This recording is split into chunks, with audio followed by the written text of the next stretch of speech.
ओम अज्ञानतिमिरान्धस्य ज्ञानाञ्जनशलाकया चक्षुन्मिलितं येन तस्मै श्रीगुरवे नमः।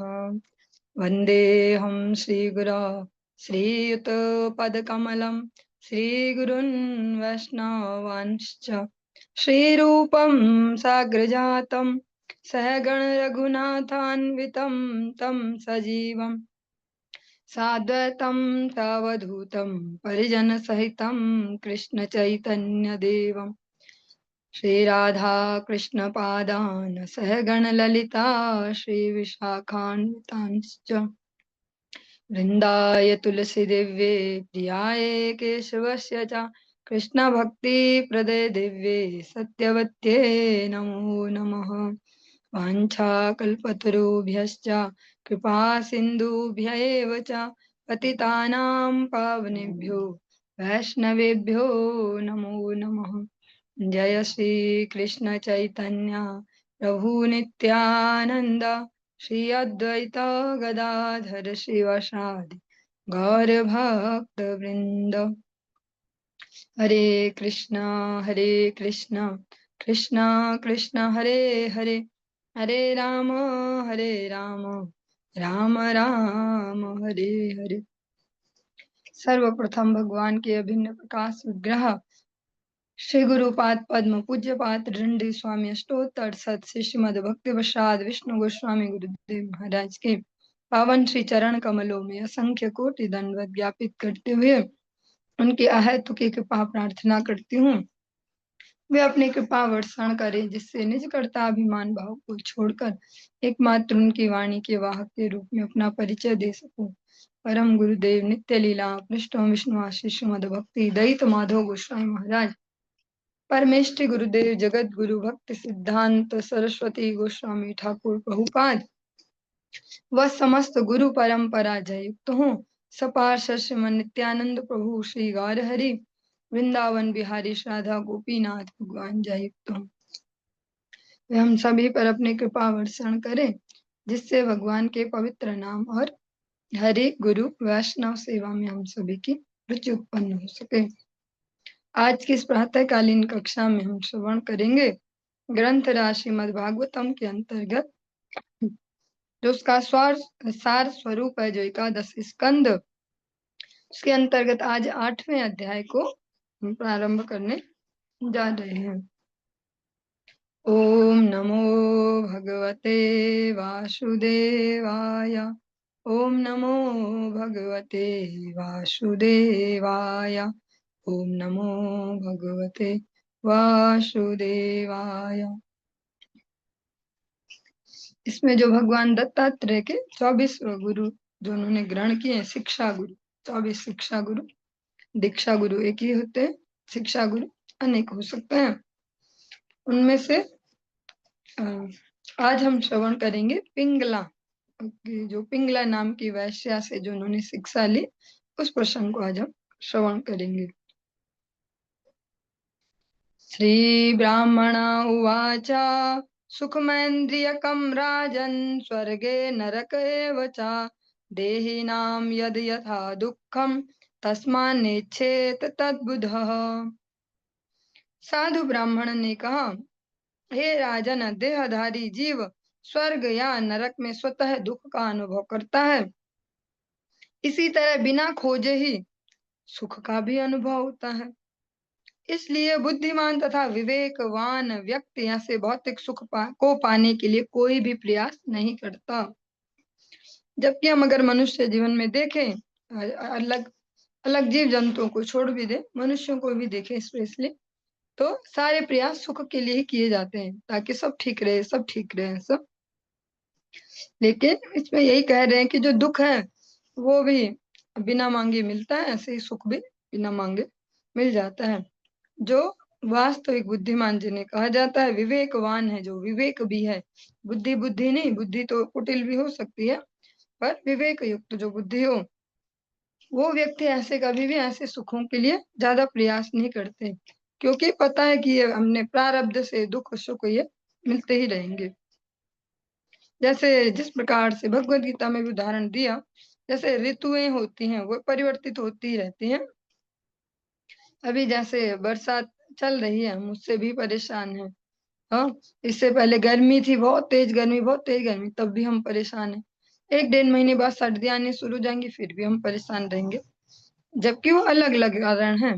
तो परेशान रहना वो हमारा स्वभाव बन गया है, इसलिए सुख दुख जो है वो ऐसे ही ऋतुओं के अनुसार, ऋतुओं के जैसे अनुसार नहीं, ऋतुओं के जैसे बदलते रहते हैं। कभी सुख आया फिर दुख आया, ऐसे ऐसे। जैसे साल भर में ऋतुएं अपने अपने टाइम पे बदलती रहती हैं, ऐसे ही सुख दुख भी डायरेक्ट हमारा कोई अधिकार नहीं है उसमें, कब सुख आए हमारे जीवन में, कब दुख आए। कई बार होता हम तो बहुत ज्यादा प्रयासरत हैं, मेहनत कर रहे हैं, पर दुखी दुख आ रहे हैं, तो उनके लिए तो प्रयास नहीं किया। ऐसे कई बार बिना प्रयास के सुख ही सुख मिल रहा। ग्रासम सम सुमृष्टं विरसं महान्तं स्तोकमेव वा यदृच्छये वा पतितं ग्रसेदा जगरोक्रियः अक्रियः। अजगर के उदाहरण का अनुकरण करते हुए मनुष्य को भौतिक प्रयास के परित्याग कर देने चाहिए और अपने उदर पोषण के लिए उस भोजन को स्वीकार करना चाहिए जो अनायास मिल जाए, चाहे चाहे वह स्वादिष्ट हो या स्वाद रहित, पर्याप्त हो या स्वल्प। एक साधु का, एक विवेकवान जो जीवात्मा है, उसका यहाँ लक्षण बताया कि वो उसे ज्यादा ऐसा प्रयास नहीं करना चाहिए अपने किसी भी इंद्रिय तर्पण के लिए, भगवान के द्वारा जो अनायास प्राप्त हो उस पर निर्भर रहे। सैताहानि भूरिणि निराहारो अनुक्रमः यदि नोपनयेत् ग्रासो महाहिरिव दिष्टभुक्। यदि कभी भोजन न भी मिले तो संत पुरुष को बिना प्रयास किए अनेक दिनों तक उपवास रखना चाहिए। उसे यह समझना चाहिए कि ईश्वर की व्यवस्था के अनुसार उसे उपवास करना चाहिए। इस तरह अजगर के उदाहरण का अनुसरण करते उसे शांत तथा धीर बने रहना चाहिए। अजगर को यहाँ पे उन्होंने गुरु बनाया कि वो ज्यादा प्रयास नहीं करता इधर उधर, जब मिल जाए तो खा भी लेता है, ना मिले तो ना। वो अति प्रयास उस विषय में नहीं करता। ओजः सहो बलयुतं बिभ्रद् देहं कर्मकं शयानो वीतनिद्रश्च नेहे नेहेतेन्द्रियवानपि। संत पुरुष को शांत रहना चाहिए और भौतिक दृष्टि से निष्क्रिय रहना चाहिए। उसे बिना किसी प्रयास के अपने शरीर का पालन पोषण करना चाहिए।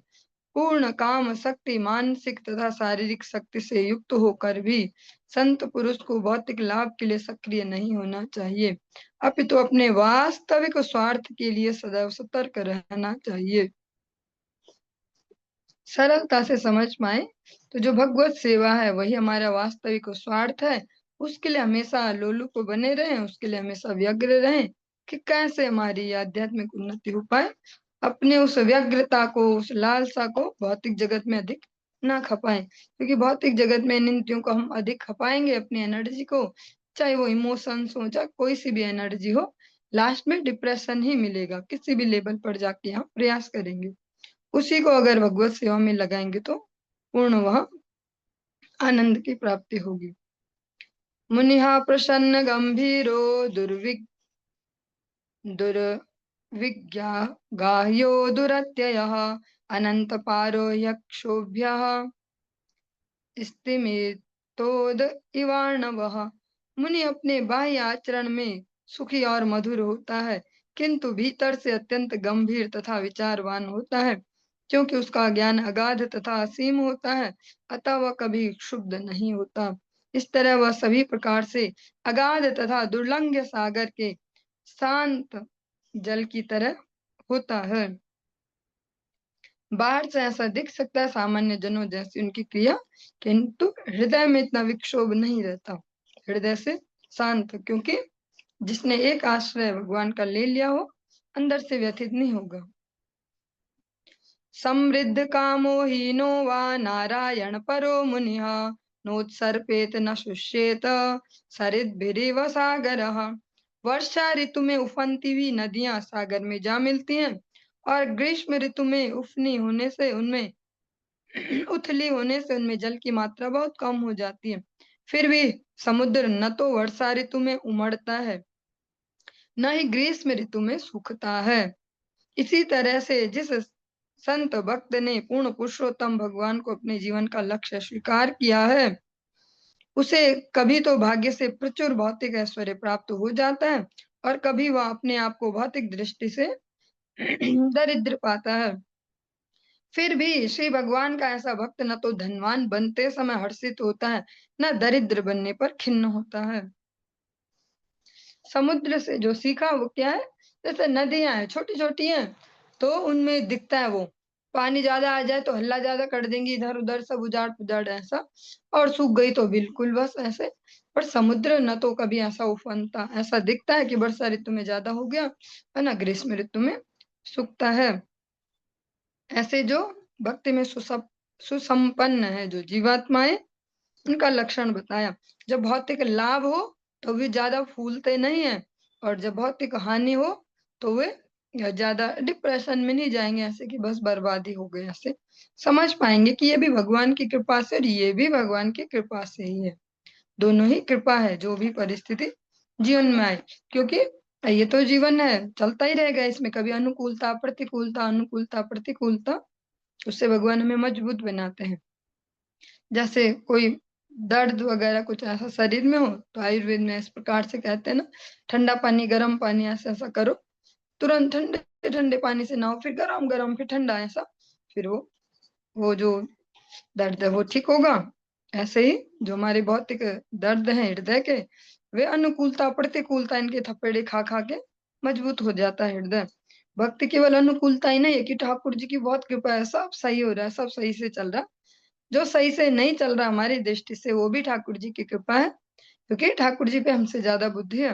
वो अवश्य जानते कब कौन सा स्टेप इसके जीवन में होना चाहिए। अतः सुख दुखे समय कृत्वा लाभा लाभो जया जयो। भगवान भगवद गीता में कहते हैं, सुख और दुख, लाभ हानि और जय पराजय दोनों में जो समता को धारण कर पाए, ज्यादा फूले नहीं कि चौड़ा ज्यादा ही हो जाए, अहंकार में मत, मेरे जैसा आज तक कोई हुआ नहीं ऐसा। और जब कभी कुछ नुकसान जैसा सो कॉल्ड हो जाए तो फिर वो आत्महत्या ही कर दे कि भैया ऐसा तो कभी किसी के जीवन में नहीं हो। दोनों को बचा पाए, एक साम्य की स्थिति। हम प्रारंभ से श्रीमद् भागवतम जब श्रवण कर रहे, इस पर ही फोकस, और यही सार भी है। साम्यता जीवन में आ पाए, उसके लिए प्रयासरत हो पाए। दृष्ट्वा स्त्रियं देवमायां तद्भावैर्जितेन्द्रियः प्रलोभितः पतत्यन्धे तमस्यग्नौ पतंगवत्। जो व्यक्ति अपनी इंद्रियों को वश में नहीं कर पाता, वह परमेश्वर की भ्रामक शक्ति माया से उत्पन्न स्त्री के रूप को देखकर तुरंत आकृष्ट हो जाता है। वास्तव में जब कोई स्त्री मोहक शब्द बोलती है, इस प्रकार की कोई कार्यकलाप, कुछ क्रियाकलाप ऐसे करे, और अपने शरीर को कह सकते हैं कामातुरता वाले इस प्रकार से कुछ ऐसे एक्शन करे, कुछ इस प्रकार से कार्य करे, तो मनुष्य का मन तुरंत मुग्ध हो जाता है और वह भौतिक अस्तित्व के अंधकार में उसी तरह जा गिरता है, जिस तरह पतंगा अग्नि पर मदांध होकर उसकी लपटों में तेजी से जा गिरता है। इसको हम हर एंगल से देख पाएंगे, केवल एक ही इंद्रिय का तर्पण यहाँ पर नहीं, हमारी सारी इंद्रियों का तर्पण हमें वास्तव में हमारे पतन की ओर ही ले जाता है। केवल एक इंद्रिय विशेष के लिए नहीं, सारी इंद्रियां ऐसी हैं, वो जिस भी इंद्रियों में वेग होगा, अतिरेक होगा, अति हो जाएगी, जहाँ किसी भी भौतिक विषयों की कोई ज्यादा कुछ देखने ही लग जाए, देखने का ज्यादा लोलुप हो जाइए, देखना वो देखना, आंखें फूट जाएंगी जल्दी। जैसा हम आजकल छोटे बच्चों को कहते हैं ना, ए फोन मत देख आंख फूट जाएगी, ऐसे आंख खराब हो जाएगी। उसको भी समझ पाए जो हम बोल रहे हैं वो आध्यात्मिक स्तर पे, तो किसी भी इंद्रियों का हम अतिरेक करेंगे वेगों का, उसके विषयों का, तो वो उसके काम की नहीं रहेंगी वास्तव में। जैसे एक पतंगा है, उसको बहुत पसंद आती है अग्नि, हम सभी देखते हैं अपने घरों में। जब लगभग गर्मियों वाला सीजन आता है, जून और जून के आसपास लगभग हर साल देखते होंगे, 2-4 दिन ऐसे आते हैं कि जब वो अचानक से ढेरों पंख वाले जो चींटियां, जिनको बोलते हैं पंख आगे पंख आगे, अचानक से वो सब घर के अंदर पता नहीं किस छेद से घुसती हैं, पर वो घर के अंदर भी घुस जाती हैं अगर लाइट खुली हो किसी रूम की। फिर उनको छेदों की भी जरूरत नहीं, पता नहीं कैसे प्रकट हो जाती है भर भर के। लेकिन फाइनल क्या होता है उनका उस आकर्षण से, फिर अंत में उन्हें वो शरीर छोड़ने पड़ते हैं। ऐसे जो इंद्रियों के वेग हैं, इनके लिए ऐसे उदाहरण दिया गया कि अति लोलुपता जिस भी इंद्रियों में होगी वो हमें नष्ट करने की ओर ही आगे ले जाएगी। यो सिद्धिरण्याभ भरणाम बरादि द्रव्येषु, यो सिद्धिरण्याभरणाम्बदरादि द्रव्येषु माया रचितेषु मूढः प्रलोभितात्मायुपभोगबुद्धया पतंगवन्नश्यति नष्टदृष्टिः। विवेक रहित मूर्ख व्यक्ति सुनहरे गहनों, सुंदर वस्त्रों और अन्य प्रसाधनों से युक्त स्त्री को देखकर तुरंत लालचा उठता है। ऐसा मूर्ख इंद्रिय तृप्ति के लिए उत्सुक होने से अपनी सारी बुद्धि खो बैठता है और उसी तरह नष्ट हो जाता है जिस तरह जलती अग्नि की ओर दौड़ने वाला पतंगा।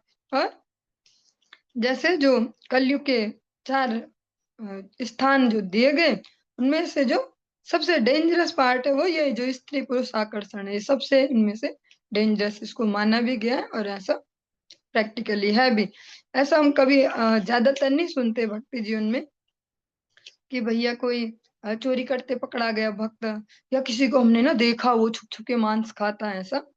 पर जो ये वाला जो ये फाइनल वाला है ना, स्त्री पुरुष आकर्षण, इसमें अधिकतर लोगों का पतन देखते हैं जो भक्ति राज्य में भी आते हैं, क्योंकि है ये इतना सेंसिटिव। इसीलिए शास्त्र में अलग अलग जगह और बार बार इस पे फोकस किया गया। शास्त्र अलग अलग प्रकार से इसको बताते हैं, क्योंकि इतना डेंजरस है ही। इसीलिए मनुष्यों के लिए गृहस्थ आश्रम की व्यवस्था की गई, ताकि वे सम्यक रूप से एक रेगुलेटेड वे में अपने इंद्रिय तर्पण को करके और उससे बाहर भी निकल पाए और अपने जो वास्तविक कर्तव्य है उसकी ओर अग्रसर हो पाए।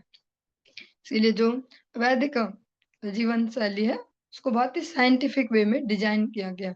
वो वैसी नहीं है जैसा हम आजकल सो कॉल्ड वैज्ञानिकता के अंधकार में बोल देते हैं कि ये पुराने जमाने की और ऐसे अनपढ़ से ऐसा पूरी तरह व्यवहारिक है। जहाँ ये सभ्यताएं नहीं है वहां हम देख सकते हैं मनुष्य भी कुत्ते बिल्ली की भांति रहते हैं, वैसे उनके संबंध, वैसे उनकी चेतनाएं, बुद्धि का लेवल भी फिर वैसा ही होगा। इसीलिए शास्त्रों में प्रत्येक जगह जो स्त्री पुरुष संबंध है को लेकर विशेष रूप से कहा जाता है। ऐसा ही चाहे हम कोई भक्तों के भी कोई कथाएं सुनते हैं, उदाहरण सुनते हैं, वहां भी ऐसा नहीं बोलते कि हम आचार्य हरिदास ठाकुर के पास कोई ऐसे कोई मतलब ऐसे कह सकते हैं कोई और तरीके से उनको कोई किसी ने पतन की वो नहीं ढूंढी संभावना कि कुछ ले जाते मांस साइन के आसपास, देखते हैं ये खाएंगे कि नहीं, नहीं ऐसा हम ऐसा करते हैं या ऐसा।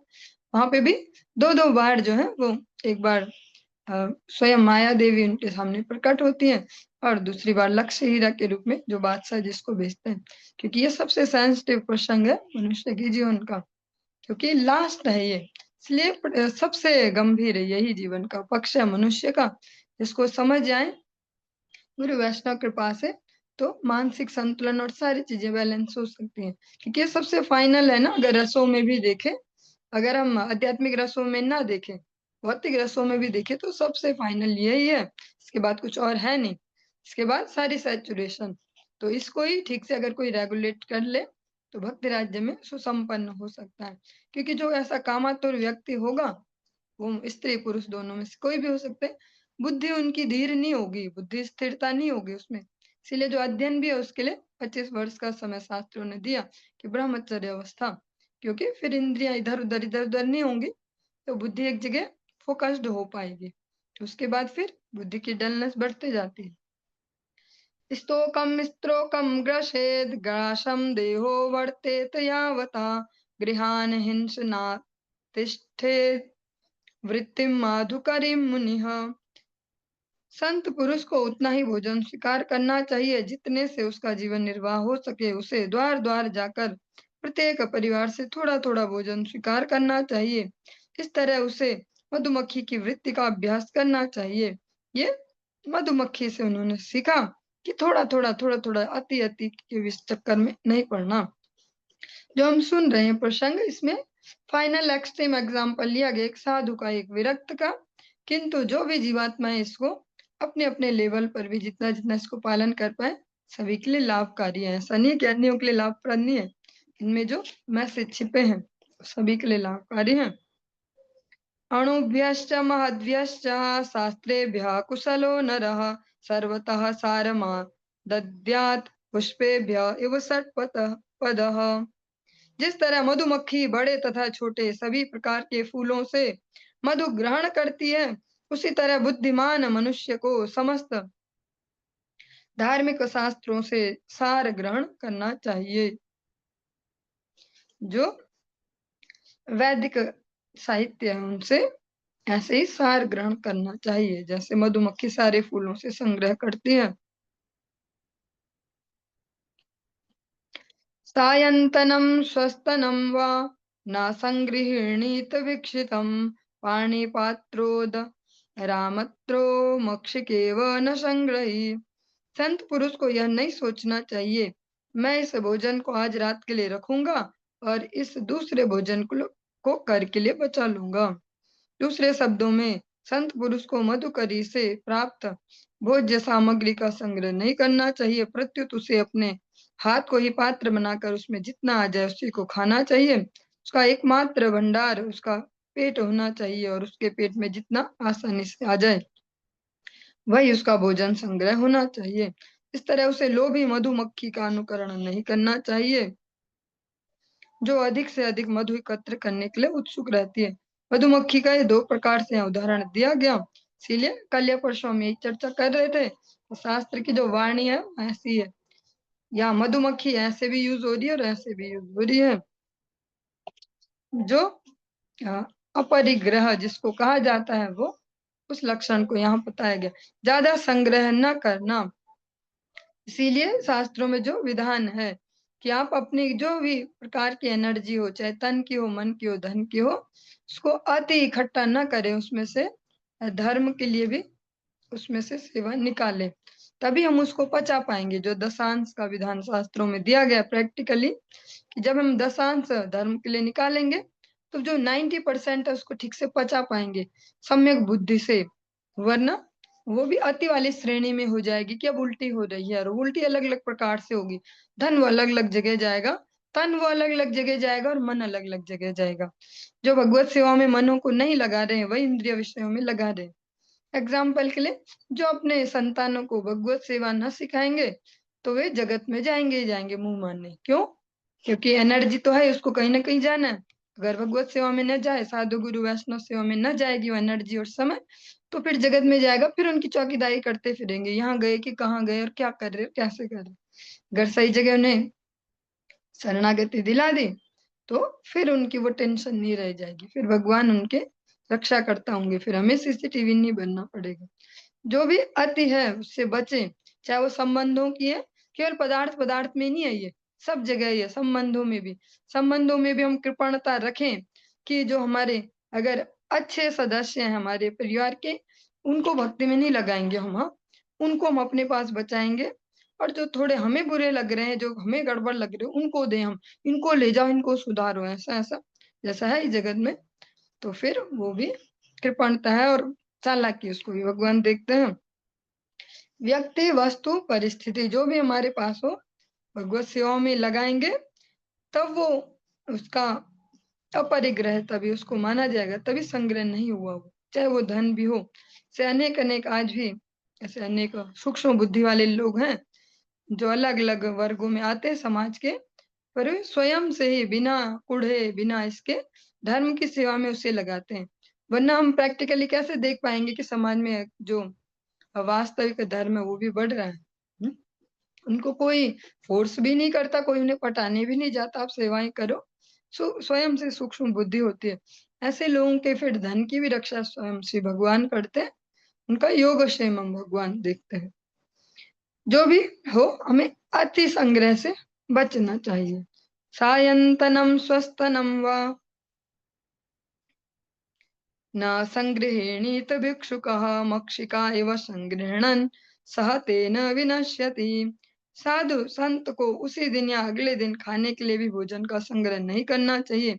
यदि वह इस आदेश की अवहेलना करता है और मधुमक्खी की तरह अधिक से अधिक स्वादिष्ट भोजन एकत्र करता है तो उसने जो कुछ एकत्र किया है वह निस्संदेह उसे नष्ट कर देगा। जो अति संग्रह है से बचने का यहाँ पर दिया गया सुझाव। कदापि युवतीं भिक्षुन् स्पृशेद दारवीमपि स्पृशन् करीव बध्येत करिण्या अंग संगतः। संत पुरुष को चाहिए कि वह जो युवती हो उसका स्पर्श न करे, वस्तुतः उसे काठ की बनी स्त्री के स्वरूप वाली जो कोई गुड़िया ऐसी कुछ होती है उसको भी अपने पांव से भी कभी स्पर्श नहीं होने देना चाहिए। स्त्री के साथ शारीरिक संपर्क होने पर वह निश्चित ही उसी तरह माया द्वारा बंदी बना लिया जाएगा, जिस तरह हथिनी के शरीर का स्पर्श करने की इच्छा के कारण हाथी पकड़ लिया जाता है। हाथी एक सबसे पावरफुल स्थलचर प्राणी है। प्रैक्टिकली हाथी जैसा पावरफुल कोई नहीं है इसे धरती पे। पर ऐसे हाथी को भी जब शिकारी फंसाते हैं, पकड़ते हैं, तो वो जो ट्रिक यूज करते हैं, और वो पुराने समय से नए समय तक एक ही चली आ रही है कि एक खड्डा बना देते हैं, वहां कुछ घास फूस ऐसे रख दिया, एक लकड़ी की हथनी बनाकर वहां रख दी, और उस हथनी से उस हाथी को अट्रैक्ट किया जाता है, वो खड्डे में गिर जाता है और पकड़ा जाता है। शास्त्र उसका बहुत प्रैक्टिकल सा एग्जाम्पल देते हैं। इतना शक्तिशाली जीव है जो बल में, शक्ति में, उसकी भी केवल एक अनियंत्रित इच्छा के चलते वो भी बंदी बना लिया जाता है। इसलिए जो जो भी अभी हमने श्रवण किया ही है कि ये केवल एक मुक्त साधु के लिए नहीं है उपदेश, भगवान दत्तात्रेय इस प्रकार से सभी जीवात्माओं के लिए दे रहे हैं। हम सभी इसमें से अपने लिए उपयुक्त सुझाव ले सकते हैं। जो भी शरीर हमें प्राप्त हो, स्त्री या पुरुष, उसकी जो विपरीत शरीर है उनसे एक डिस्टेंस मेंटेन की जाए। और श्री भागवत जी में हमने श्रवण किया था, और श्री गुरु महाराज जी के मुख से भी स्पेशली श्रवण किया है गुरु पदाश्रय के समय कि जो स्त्री शरीर वाले हैं उन्हें एकांत में, चाहे वो रिलेशन में, संबंध में पिता ही क्यों ना हो, भाई क्यों ना हो, पर शरीर पुरुष शरीर है तो एकांत में एक आसन, चाहे वो एक चटाई हो, इससे कोई एग्जाम्पल ले सकते हैं, एक साथ कभी ना बैठे। ऐसे ही से पुरुष शरीर वालों के लिए भी है, क्योंकि ये बहुत ही कह सकते हैं दुर्गम्य ऐसे अट्रैक्शन है, इससे बचना किसी के लिए संभव नहीं है। तो स्पेशली जो सबसे शक्तिशाली जीव है हाथी, उसका उदाहरण दिया गया कि उसकी भी बुद्धि मारी जाती है जब कितना बलशाली है। अतः एकांत से बचे। हमारा जो एकांत है वही हमारे जीवन की वास्तविक परीक्षा होती है। नाधिगच्छेत स्त्रियं प्राज्ञः कर्हिचिन्मृत्युमात्मनः बलाधिक सहन्येत गजो यथा। विवेकवान व्यक्ति को किसी भी परिस्थिति में अपनी इंद्रिय तृप्ति के लिए स्त्री के सुंदर रूप का भोग करने का प्रयास नहीं करना चाहिए। जिस तरह हथिनी का संग करने का प्रयास करने वाला हाथी उसके साथ जो अन्य हाथी हैं उनके द्वारा मार डाला जाता है, उसी तरह जो व्यक्ति किसी नारी का भोग करना चाहता हो वह कभी भी जो अन्य व्यक्ति हो उनके द्वारा मार डाला जा सकता है जो उससे बलिष्ठ होते हैं। हाथी का दो प्रकार से एग्जाम्पल है, एक तो शिकारी उसे इस प्रकार से पकड़ते हैं, दूसरा अन्य हाथी उसको मार डालते हैं जब इस प्रकार का कुछ देखा जाए। और हम कह सकते हैं, हमने तो देखा नहीं पर हाँ देखा है, जो नेशनल ज्योग्राफी चैनल है या डिस्कवरी, उनमें दिखाते भी थे ऐसे, देखते थे जब बचपन में कभी कि शेर और उनकी वो लाइफ को दिखाते हैं। कुछ ऐसे भी लोग हैं जो इस फील्ड में काम कर रहे हैं, कैमरा लेके सालों साल जंगलों में रहते हैं, उनकी लाइफ स्टाइल को दिखाते हैं एज ए परिवार भी कि देखो 1 साल से हम रीड कर रहे हैं इस हथिनी को या इस शेरनी को, ऐसी इनकी लाइफ स्टाइल है जैसे मनुष्यों की दिखती है। वहाँ यही स्पेशली देखा ही जाता है कि अन्य हाथियों के द्वारा भी मारा जाएगा। पर इस जगत में कहें तो आजकल क्या, हमेशा हमेशा से प्रैक्टिकली सभी देखते आ रहे हैं, जो स्त्री पुरुष संबंध है, जो आकर्षण है, अनेकों के विनाश का कारण बनता है। जो इस प्रकार से हो जिससे एक अट्रैक्ट हो रहा है उससे 10 भी हो सकते हैं, वो 10 फिर उस एक को मार भी सकते हैं। ऐसा आए दिन अब न्यूज हर दिन सुनते ही है। पहले इतना सोशल मीडिया, इतना इंटरनेट नहीं था तो पता नहीं चलता था, किसी के क्षेत्र में कभी एक आध के सालों में होता था, अब तो हर दिन ऐसा कुछ ना कुछ सुनते ही है। तो जो ये शास्त्र है ये कालातीत है, ये यूनिवर्सल ट्रूथ है, सार्वभौमिक सत्य, ये हर समय प्रैक्टिकल है। ऐसा नहीं है कि ये तो अब लिखे गए थे उस समय के तो आज कहाँ फिट होंगे, ये सब समय फिट होते हैं। न देयम नोपभोग्यम न लुब्धैर्यद दुःख संचितम भुक्ते तदपि तच्चान्यो मधु हेवार्थविन मधु। जैसे जो अभी उदाहरण सुन रहे थे हम, इसके चलते एक विशेष घटना अभी आजकल होने वाली है। कल ऐसे अचानक गूगल पे न्यूज में ऐसे देखा, जो मेरठ है, मेरठ का ही था शायद वो। इस बार वहां दशहरा में वो रावण ना जला के एक ऐसा पुतला जलाएंगे, जो इस समय जो हाईलाइटेड केस थे, इन स्त्री ने अपने पति को मारा, ऐसे धन के लोभ में शादी की, ऐसा ऐसा ऐसे उन्होंने वो 10-12 महिलाओं के वो शक्लें उस पे लगा के इस बार उनका दहन कर रहे हैं प्रैक्टिकली भी, कि भैया रावण ही रावण क्यों, शूर्पणखा भी ऐसी है। तो जो हम शास्त्र में श्रवण कर रहे हैं उनको प्रैक्टिकली भी देख पाएंगे। लोभी व्यक्ति बहुत संघर्ष या कष्ट से प्रचुर मात्रा में धन एकत्र करता है, किंतु इस धन को एकत्र करने वाले व्यक्ति को इसका भोग करने या अन्यों को दान हमेशा करने नहीं दिया जाता। लोभी व्यक्ति उस मधुमक्खी के समान है जो प्रचुर मात्रा में शहद उत्पन्न करने के लिए संघर्ष करती है, किंतु इसे उस व्यक्ति द्वारा चुरा लिया जाता है जो या तो स्वयं उसका भोग करता है या अन्यों को बेच देता है। कोई चाहे कितनी ही सावधानी के साथ अपनी कठिन कमाई को क्यों न छिपाए या उसकी रक्षा करने का प्रयास करे, किंतु मूल्यवान वस्तुओं का पता लगाने वाले पटु उसे चुरा ही लेंगे। अगर समय रहते हमने जो इतने मेहनत की, रात दिन एक किया, खून पसीना एक, जमीन आसमान एक, धन ही धन में नहीं, संबंधों में भी हर जगह, केवल धन धन के पक्ष में नहीं है, ये हर जगह ही है।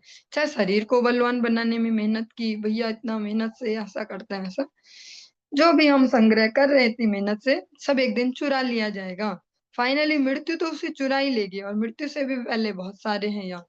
हाँ, जैसा डायलॉग बोला ही जाता है, कोई कमाने के लिए आता है, कोई खाने के लिए ही आता है। तो जो कमाता है अधिकतर खा नहीं पाता, क्योंकि वो कमाने में ही पटु होता है। और जो खाने में पटु हुए किसी न किसी तरीके से उसे ले लेंगे, चाहे वो आपकी गवर्नमेंट ले ले टैक्स के रूप में, या आप चले जाएं, शरीर छोड़ जाएं, सब बचा कुचा सब ले ले, हाँ, या घर वाले ले ले, कोई रिश्तेदार हो, कोई ऐसा व्यक्ति आ जाए जो कुछ ऐसे गलत तरीके से उसे ले ले, तो ऐसा होगा ही। इसका अगर मैं अपने जीवन में से कोई देखा हुआ एग्जाम्पल दो, प्रैक्टिकली अनेक बार दे चुकी हूँ। वो कहीं होंगे एज ए जीवात्मा, तो सोचते होंगे मेरा उदाहरण देती रहती, हाँ। ऐसे एक प्रिंसिपल साहब हुए हैं, माता जी सुन रही हैं, ऐसे प्रैक्टिकली इनके जीवन में तो ये उदाहरण है ही। उन्होंने जीवन भर बहुत गवर्नमेंट जॉब की और प्रिंसिपल की पोस्ट पे रहे हमेशा ही। जब तनख्वाह कम भी रही होगी तो उस समय की जो ज्यादा रही होगी वही उनकी रही होगी। गांव गांव में जॉब की, और वहां से उठा उठा के सब्जियां और वो सब फ्री में गांव वालों से जो सरल होते देते रहते हैं, ऐसे वहां तो हिसाब नहीं लगाते कि ये 20 का कद्दू और ऐसा उठा उठा के लाके शहर में बेच, बाजार में बेच बेच के वो भी पैसे जमा किए। कपड़े तक न धोए कि साबुन खर्च हो जाएगी, टोपी गंदी हुई तो उल्टी पहन लिया, ऐसे ऐसे प्रैक्टिकली, जिसको बोलते मक्खी चूस टाइप, ऐसा जीवन जिया। और जब ठाकुर जी की कृपा से देखा तो आज उदाहरण दे पा रहे और समझ भी पा रहे कि ऐसी भी गति हो सकती है। समय रहते अगर सही जगह इन्वेस्ट ना किया, बुद्धि को, एनर्जी को, उनमें बुद्धि भी तो थी, शिक्षा विभाग में इतनी अच्छी जॉब कर रहे थे, वहां तक ऐसे तो नहीं पहुंचे, फिर भी दुर्गति इतनी। और घर वालों को भी खाने न दिया कभी, उन्होंने भी पेट भर के नहीं खाया। पत्नी भी बिना खाए पे मर गई, बड़ा बेटा वो भी बिना इलाज के वो भी मर गया, ऐसे सब प्रकार से ऐसे ही हुआ प्रैक्टिकली। ये तो जीवित मनुष्यों की कहानी है। बस उनके जीवन का जो एक पॉजिटिव पॉइंट है, वो सबसे बड़ा, जो कोई उनकी सुकृति रही होगी या वैष्णव दर्शन से या जो भी हुई उनमें, बस उन्होंने जो किया होगा जीवन में एक दान सा कुछ ऐसा। जब गुरुदेव पहली बार जो कार्तिक मास 23-24 दिन लगभग उन्होंने हमारे वहाँ निवास स्थान किया था, उस समय वो व्यक्ति आए गुरुदेव के पास, और तब कोई और नहीं था, भगवान की कृपा से मैं पर वहां बैठी थी। 50 रुपए भी गुरुदेव को दिए, कह सकते हैं 2006 का वो कार्तिक था। 50 रुपए गुरुदेव को दिए, एक पाव या आधा किलो पेठा भी लाए। तो वही उन्होंने कुछ किया होगा, और वो भी सीधे परम वैष्णव तक पहुंचा उनका, वो सुकृति वाला पार्ट था। पर जो बाकी दुर्गति का, वो उसी प्रकार से उनका सब नष्ट हुआ। फिर गवर्नमेंट ने उनका वो अरबों खरबों जितना रहा होगा सब ले भी लिया। अगर हमने सही समय पे सही जगह इन्वेस्ट ना किया, बुद्धि को, धन को, एनर्जी को, तो चुराने के लिए बहुत सारे हैं माहिर। फिर आज के समय में तो साथ साथ चुराते ही जा रहे, अलग अलग फ्रॉड के रूप में। तो समय रहते, और जो भी हम कहते हैं हमने एक्स्ट्रा मेहनत की अपने संबंधों को बचाने में, ऐसी थोड़ी ना जोड़ के रखा परिवार को, देखो ऐसी इतनी मेहनत करते रात दिन एक, तो उनको भी समय रहते भगवत चरणों में अगर नहीं जोड़ पाए तो कोई ना कोई उन्हें भी चुरा लेगा मीन कहीं ना कहीं गलत संगति में जाएंगे, अंततः मृत्यु तो चुरा ही लेगी। तो समय रहते उनको इन्वेस्ट किया जाए भगवत सेवा में। सुदुःखोप सुदुःखोपार्जितैर्वृत्तैर्वृत्तैर्राशा सासानां ग्रहाशिषः मधुहेवाग्रतो भुक्ते यतिर्वैग्रहमेधिनाम्। जिस प्रकार शहद चोर मधुमक्खियों द्वारा बड़े ही परिश्रम पूर्वक एकत्र की गई शहद को निकाल लेता, उसी तरह ब्रह्मचारी या सन्यासी जैसे साधु संत पारिवारिक भोग में समर्पित ग्रस्तों द्वारा बहुत ही कष्ट रहकर संचित किए गए धन के भोग करने के अधिकारी हैं। जो ग्रस्त इतने खून पसीना रात दिन और जो भी दिन रात एक ऐसा करके जो संग्रह करते हैं, जो वास्तव में भगवत सेवा में समर्पित हैं, वे उस धन का भोग कर सकते हैं, वे पचा सकते हैं। उन्होंने नहीं कमाया, उन्होंने झक नहीं मारी, पर वे पचा सकते हैं उस धन को। क्यों?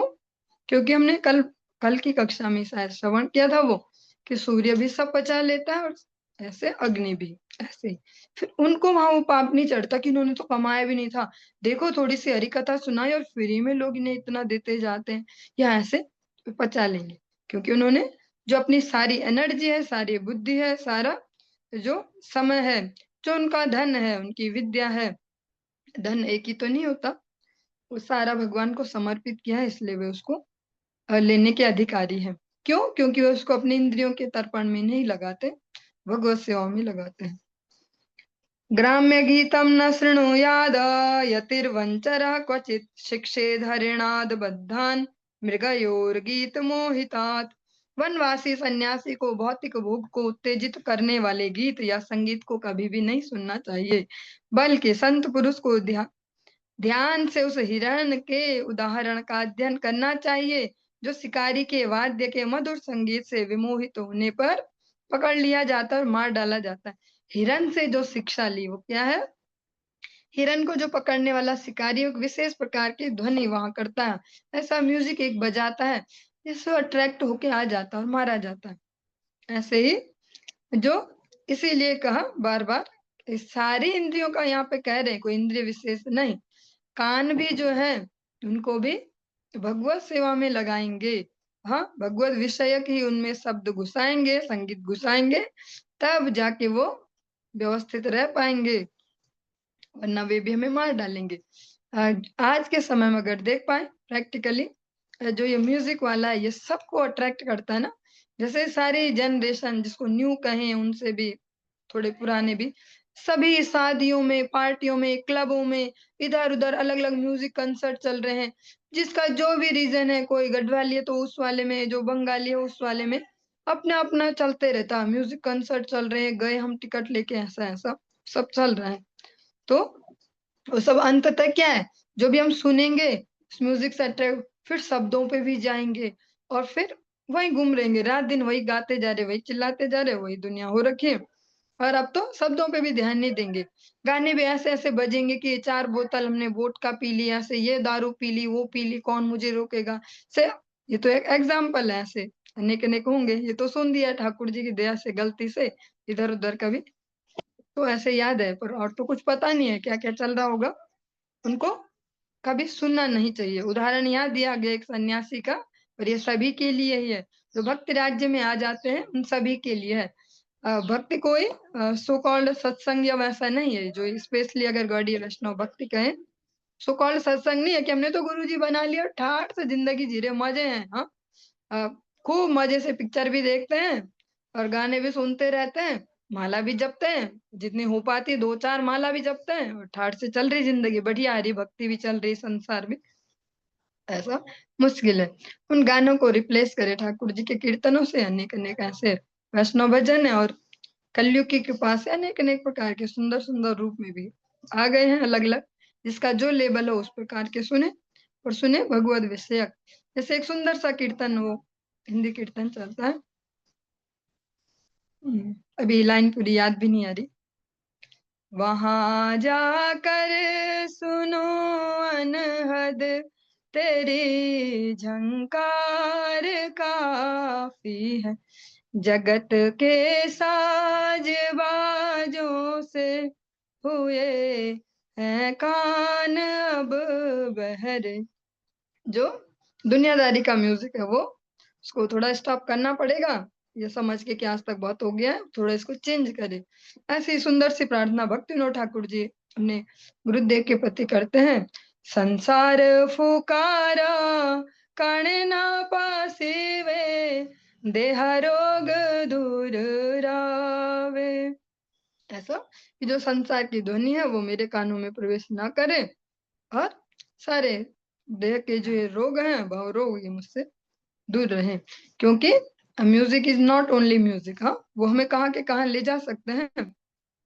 अनेक अनेक ऐसे विचारक हैं अलग अलग देशों के भी, अरस्तु और ऐसे, जो कहते हैं कि जो संगीत है वो आत्मा की खुराक है। वो अपने एंगल से उसको कहते हैं, पर इसको समझा जाए तो ये वास्तव में है ही। जैसा संगीत व्यक्ति सुन रहा है वैसी उसकी आत्मा की वृत्ति भी चलती है, वैसी इंद्रियां, वैसी मन बुद्धि। और प्रैक्टिकली अगर देखना चाहिए तो देख सकते हैं, कोई अगर ड्राइविंग करते हो तो कभी ड्राइविंग करते समय फास्ट म्यूजिक बजा दे, दुम दुम वाला भयंकर फास्ट म्यूजिक, फिर देखे कैसी स्पीड दौड़ती है गाड़ी में। और कभी स्लो म्यूजिक बजाए तो देखे कैसी चलती है। तो संगीत इज नॉट ओनली संगीत, संगीत हमारे जीवन को वास्तविक गति तक भी ले जा सकता है और नीचे की ओर भी। जो स्वामी हरिदास हुए जिन्होंने बांके बिहारी जी को प्रकट किया, उन्होंने संगीत से इनको प्रकट किया, उससे प्रसन्न कर लिया। वैसे अनेक अनेक उदाहरण है, इधर वाले भी और इधर वाले भी, सब समझ पाएंगे। जो शास्त्र चर्चा का वास्तविक उद्देश्य है इन कक्षाओं का, वो यही है कि जो भी हमने बाहर से समझा है कि गुरु पदाश्रय हमने लिया है, और हमें लगता है कि हमने कुछ किया है, ऐसे कहीं जुड़े हैं, कोई सत्संग है, कुछ है, तो उसको प्रैक्टिकली समझ पाए। क्योंकि श्री गुरुदेव परमहंस साधु हैं, उनके पास बहुत बड़े बड़े लक्ष्य हैं, बहुत बड़े बड़े कार्य भगवान ने उन्हें दिए हैं, तो उन्हें उसे द्रुत वेग से आगे चलना पड़ेगा। वो ऐसे बैठ बैठ के ऐसे घंटों सालों में इस बात को ऐसे बारीकी से ऐसे ऐसे नहीं समझाते रहेंगे। इसीलिए इन कक्षाओं की आवश्यकता है, जिसमें हम सब मिलजुल के इसको समझ पाए एक एप्लीकेबल फॉर्मूले में। या मान ले केवल सत्संग बन के न रह जाए, हाँ माला लेते हैं, हमारे सत्संग में माला जपते हैं, लहसुन प्याज नहीं खाते, एकादशी करते हैं, तो ये सत्संग नहीं है, ये जीवात्मा का धर्म है जो वास्तविक लक्ष्य है। नृत्यवादित्र गीतानि जुसन् ग्राम्याणि योषिताम्, आसां क्रीडनको वश्य ऋष्य श्रृंगो मृगीसुतः। एक बहुत ही प्रैक्टिकल यहाँ पे उदाहरण दिया गया, उसको हम कक्षा में सुन चुके हैं। एक बार मैंने उनका उदाहरण भी दिया था जब कहीं पे नाम आया था। सुंदर स्त्रियों के सांसारिक गायन, नृत्य तथा संगीत मनोरंजन से आकृष्ट होकर मृगी पुत्र ऋष्य श्रृंग मुनि तक उनके वश में आ गए, मानो कोई पालतू पशु हो। आपको अगर स्मरण हो, ये उदाहरण मैंने दिया था कोई प्रसंग में। जो हम श्रवण करते हैं ना, भगवान रामचंद्र जिस यज्ञ से प्रकट हुए थे, और हम बोलते हैं वो श्रृंगी ऋषि ने किया था, श्रृंगी ऋषि उत्तराखंड से गए हैं सब, तो उनका वास्तविक नाम है ऋष्य श्रृंग, और वे एक मुनि पुत्र हैं। और वे जंगल में उनके पिताजी उनकी देखभाल करते हैं, उन्हें बहुत ही सेंसिटिवली सबसे बचा के इस प्रकार से उन्हें बहुत अच्छे से अध्ययन करवाते हैं। उनमें स्त्री पुरुष ऐसी कोई भावनाएं भी नहीं है। जब वे बालक हो गए थोड़े ऐसे कौमार अवस्था के, उनको कुछ नहीं पता क्या स्त्री होती क्या पुरुष, और बस वो जितना पिताजी कराते हैं कि ये लेहा यज्ञ के लिए ये ऐसे करना है, सब सब बहुत ही एक प्योर सोल जैसे पवित्र जीवात्मा बहुत अच्छे से करते हैं। पर जो इधर अभी नाम याद नहीं आ रहा, वो महाराज दशरथ के मित्र हैं, जिनको उन्होंने फिर अपनी पुत्री शांता दी थी। अभी महाराज का नाम याद नहीं आ रहा वो राज्य का। उनके यहाँ बहुत वर्ष से वर्षा नहीं हो रही थी, सूखा सूखा था। तो जो उन्होंने ब्राह्मणों से, जो विद्वत जन उनसे जब ऐसा किया, सलाह ली, तब उन्होंने उनको कहा था कि जो ये ऋषि श्रृंग है ऐसे, जो गुप्त रूप से वहां जंगल में है, वहां, क्योंकि उन्हें तो सब पता ही है, वो अगर आपके यहाँ आ जाएंगे तब आपके यहाँ ये प्रॉब्लम सॉल्व हो जाएगी, बारिश और ये सब सब ठीक ठाक हो जाएगा। पर लाएंगे कैसे, क्योंकि पिताजी तो उनकी पूरी सुरक्षा में, इसको ठीक से मुझे ये करना। तब उन्होंने बहुत ऐसे बहुत अच्छे से प्लानिंग की, जैसे नामाचार्य हरिदास ठाकुर के लिए प्लानिंग की गई बहुत अच्छे से कि ऐसे ऐसे ऐसे से वहाँ एक एक ग्रुप बना के ऐसे जी गाना बजाना ऐसे ऐसे जो कह सकते हैं एक प्रकार के वैश्या या जो इस प्रकार के जो गीत वाद्य नशे वाले, जिनको आज के समय में हम हीरोइन कहते हैं और सब समाज में सब लड़कियां अट्रैक्ट रहती हैं, वो हीरोइन ऐसे। और शास्त्रीय भाषा में उनको इसी कैटेगरी में रखा जाता है, क्योंकि देह का प्रदर्शन करके धन कमाते हैं। तो ऐसे कुछ ग्रुप को भेजा गया और वो छुपके से आते हैं। जब उन्हें पहले वहां सब रैकी हो गई कि कब मुनि नहीं रहते हैं, कब वो बालक अकेला रहता है, ऐसे ऐसे। तो वो सारी तैयारी की गई और वो छुपके से आए नदी से के मार्ग से, फिर यहाँ एंटर हुए। और जैसे वो बालक है वहां अकेला, तो उसके आसपास कहीं थोड़ा सा दूर ऐसे कुछ अच्छा अच्छा म्यूजिक बजाया, अट्रैक्ट्स का, वहां नृत्य कर रहे। तो वो अट्रैक्ट हुआ उस ध्वनि से और उससे वो अच्छे लग रहे। उसको इतना भी नहीं पता किसको स्त्री कहते हैं किसको पुरुष। वो उनको भी बालक ही समझता अपने जैसा, जैसा मैं, उसे बहुत बढ़िया लग रहे हो। पर मन उसका आकर्षित हो गया वहां। फिर वो उस दिन चले गए पहले दिन। फिर पिताजी आए तो पिताजी को भी बताया था, क्योंकि इतना इनोसेंट है, उसको तो नहीं पता कि ऐसे छुपाते हैं या ऐसे। तो पिताजी ना, आज ऐसा मैंने कोई देखा, वो बहुत सुंदर लग रहा था वो, मुझे बहुत अच्छा लगा वो ऐसे ना, अच्छा अच्छा वो ऐसे आवाज बहुत सुंदर आ रही थी वो, बहुत सुंदर लगा। तो पिताजी सचेत हो गए कि अवश्य कोई इस प्रकार का कुछ कर रहा है। बोला आप सावधानी से, ऐसा कुछ हो तो बिल्कुल नहीं जाना उनकी और उनसे बात नहीं करना है, ऐसा ऐसा। फिर वो कितनी देर तक उनके साथ बैठे रहते दूसरे दिन। फिर जब बीच में कुछ दिनों के बाद फिर वो जब इधर उधर कहीं है, फिर से वो लोग आए और उनको इस बार फाइनली अपने साथ ले गए, अट्रैक्ट करके ऐसे। राज नहीं, फिर उनको लेके चले गए वहां। उनका फिर जो शांता है उनसे विवाह करवाया गया और फिर उन्होंने वो यज्ञ किया है जहाँ भगवान रामचंद्र फिर प्रकट हुए हैं। चलिए, यहाँ पे एग्जाम्पल दिया दूसरे एंगल से कि इस प्रकार से ऐसे जो पवित्र जीवात्मा उसको तक अट्रैक्ट कर सकते हैं। तो जो ये नृत्य है, गायन है, जो ये सब कुछ है, ये बहुत डेंजरस भी है, बहुत सावधानी से। इसीलिए वैष्णव इतने दयालु है। आज के समय में तो बहुत दया है भगवान की, भर भर के वैष्णव है जगत में, हर अलग प्रकार से। जैसा हमारा कैटेगरी हो, तमोगुणी, रजोगुणी, सतोगुणी, सब प्रकार के कीर्तन उपलब्ध है। सुनो भैया, पर सुनना है तो पर सुनो यही, हाँ, जैसा आपको अच्छा लगे। जिह्वयाति प्रमाथिन्या जनो रस विमोहितः, मृत्यु मृच्छत्य सद्बुद्धिर्मीनस्तु बड़ी शैर्यथा। जिस तरह जीव का भोग करने की इच्छा से प्रेरित मछली मछुआरे के कांटे में फंसकर मारी जाती है, उसी तरह मूर्ख व्यक्ति जीव की अत्यधिक उद्वेलित करने वाली उमंगों से मोहग्रस्त होकर विनष्ट हो जाता है। अब उस मछली का उदाहरण दिया गया कि जिसने वो चारा देखा वो लटकते, तो उसको क्या आया, ये तो है कि टेस्टी होगा ये, हाँ, मैं जाके खाऊं इसको, देखूं, चखूं इसको, इसमें कैसा टेस्ट है। उस टेस्ट के चक्कर में वो जीवन भी गया। ऐसा ही प्रैक्टिकली रूप गोस्वामी पाद भी कहते हैं, वाचो वेगा मनसा क्रोध वेगा जीवा वेगा द्रौपस्त वेगा। जो है जीव का वेग है, ये बहुत भयंकर है। ऐसा ही महाप्रसाद जो प्रणाम मंत्र है, महाप्रसाद की जो प्रार्थना है, उसमें तार मध्य जिह्वा अति लोभ में सुदुर्मति। सारी इंद्रियों में से सबसे भयंकर है जिह्वा। चाहे बोलने में यूज होती है, चाहे खाने में, दोनों प्रकार से दुर्गति करा लेती है। प्रैक्टिकली देखते भी है, बुद्धि डंप हो जाती है उस व्यक्ति की जो जीवा के पीछे लग जाता है। जगत गुरु भक्ति सिद्धांत सरस्वती गोस्वामी ठाकुर प्रभुपाद स्पष्ट कहते हैं, जीवार लाल से जय इति उति धाय, शिष्णोदर परायण कबू कृष्ण नहीं पाए। यार इतनी छोटी बात नहीं है ये जीव, जैसे हमारी ना फेवरेट डिश वो है और मुझे वो बिल्कुल पसंद नहीं है, ऐसे ऐसे जो ये भावना है बहुत डेंजरस है। मैं समझ पा रही हूँ, सब बोलते बहुत अजीब और गरीब और हाय जा रहा है, फिर भी इसमें शास्त्र का जो प्रसंग है, न्याय उसके साथ देना ही होगा। हाँ, जो जीवा का ये ना, मुझे ये बिल्कुल पसंद है और ये वाली फेवरेट है मेरी, और ऐसा ऐसे ये हमें किस दुर्गति तक ले जाए ये हमें नहीं पता। मतलब सम्यक रूप से रहे, जो भगवत प्रसाद मिल जाए, प्रसाद बुद्धि से ही खाओ, तब वो शांति देगा मन को। और भगवान इतने दयालु कि प्रसाद भी देते हैं, हमें सब दे देंगे, वो जो फेवरेट है सब। जो इसमें मैं अपना ही एक उदाहरण लूंगी, ऐसा नहीं कि सब पे दूसरों पे फिट करते जाए वो ऐसा। जब मैं पहली बार या दूसरी बार वृंदावन गई, तो उस समय 84 कोस परिक्रमा तब भी गुरुदेव करते थे, तो 84 कोस परिक्रमा ही चल रहे थे। तो हम तो कुछ दिन के लिए गए थे, तो ऐसे जाके फिर उनको ज्वाइन किया बीच में। और लगभग गोकुल के आसपास कहीं थे, अभी मुझे याद है वो। तो वहां ना चलते हुए जैसे हम देखते जाते ना दुकानें और ये वो, और बचपन से मुझे बीमारी थी मीठा मीठा खाने की, ऐसे बहुत अति मीठा खा खा के बहुत खा रखा। वहाँ देखते ही एक दुकान में एक मिठाई देखी, ऑरेंज कलर की थी, अभी याद भी हो, बिल्कुल ट्रांसपेरेंट सी, ऐसी शाइनिंग सी, और देखते ही ना, हाँ, ये ना ऐसे उसमें मन गया कि खाने को मिलती है ऐसे। बोलना किसी से नहीं है, कुछ नहीं। जब आगे गए तो फिर बीच में प्रसाद हुआ। सब बैठ के, वो बहुत अच्छी जगह थी, वहां लिपाई हो रखी थी और वहां सबको बिठाया। जब हम प्रसाद पाने बैठे तो वो मिठाई वहां मिल गई। तो मैंने तुरंत, हाँ, तब तो उस एंगल से सोचा, देखो ठाकुर जी सब सुनते हैं, मतलब मैंने तो किसी को बताया नहीं था कैसे मिल गई है, और वही क्यों मिली, कोई और नहीं मिली। तो भगवान बड़े दयालु हैं, सब पूरा कर देंगे, पर हमें ऐसा स्पेशली कोई आग्रह नहीं रखना।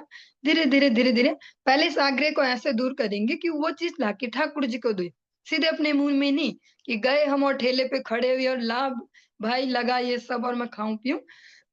ठाकुर जी को अर्पण करें, फिर ऐसे प्रसाद बुद्धि से खाते जाएंगे तो वो जीवा वेग भी शांत होते जाता है।